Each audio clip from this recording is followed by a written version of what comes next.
Ayan na po mga guys. Idol, tingnan niyo po. Yan na po ang itsura ng ating lechon paksiw pagkalipas ng 30 minutos. Tingnan niyo po.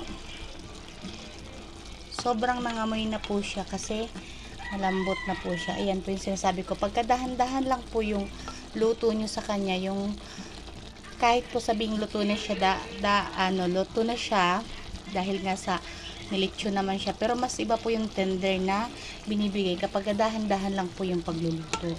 Huwag po ninyong bibiglain ang pagluluto. Gawa para po hindi din mabigla yung nung karne.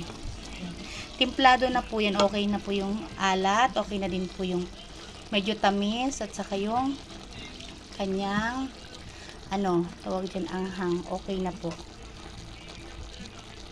Ayan po.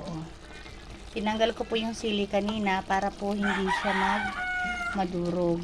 Ngayon, lalagay ko na po pabalik. Kasi ayan, lagay natin dyan sa ilalim para siya. Nilagyan ko po ng maraming bawang para po nga mawala yung lansa. Kasi kapag hindi nyo po nilagyan ng maraming bawang, medyo po malangsa yung kasi nga, karne nga po. Kaya dapat lalagyan natin ng konti.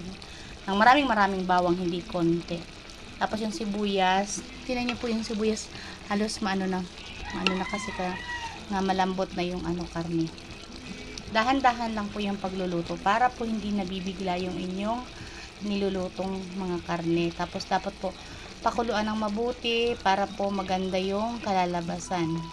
Dapat malambot, ayan.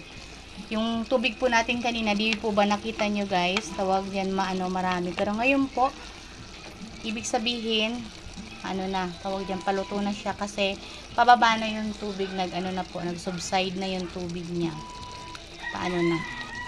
Papunta na sa, dry na. Pero hindi po natin yan idadry kasi masarap po yung may konting sabaw. Ayan, tingnan nyo po yung sabaw. Malapot na po, ayan, Ganyan na po siya. Dahan-dahan lang po yung pagluluto.